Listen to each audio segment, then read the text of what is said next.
Alrighty guys, we got some work done on the Hellcat, so we'll spin around and kind of give you a shot of what we got so far. We got the cross member out, got the topside engine cradle all set up, and got the pan and everything off it. So car's pretty much ready to start going back together at this point as far as mechanical stuff.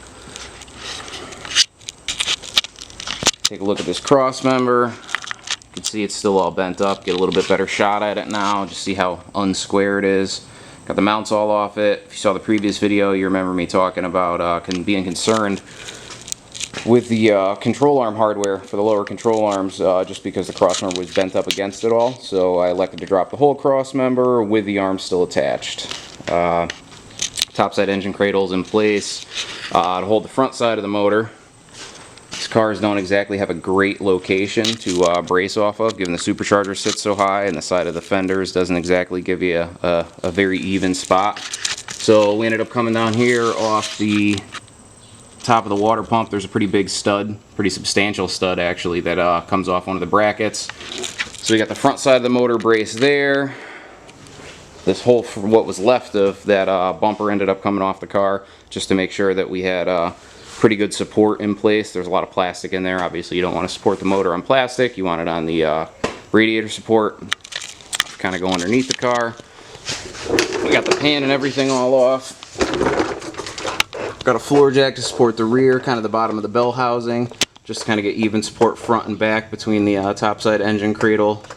Not putting all the weight at the front of the motor on that stud, and kind of take a little bit off it with that floor jack. A little 4x4 block. If you look up into the motor, we got the pan off, got the windage tray with the oil pan gasket. That's all one piece, got that off. The oil pickup was pretty bent and smashed up, so we got that. Thinking about putting long tube headers on this car just because everything's so open at the moment. It would be really easy. I can't imagine it'd take me more than an hour and a half to pull the what's kind of left of the manifolds and the mounts and everything off this car. Probably end up pinning the crankshaft just because people have had some pulley slip issues, even with these cars factory, and we'll probably put a little bit different pulley on it, see if we can get a little more boost out of the supercharger. Inside of the motor actually looks really good.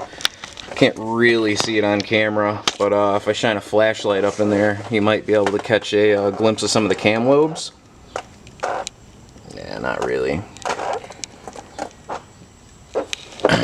Anyway, the cam lobes look really good. There's actually enough room to kind of squeeze my finger in there and kind of feel them, and it doesn't feel like there's any ridges on it. Nothing super crazy. Nothing that would concern me as far as bearing wear for the cam bearing. So I would assume the bottom end bearings are the same way.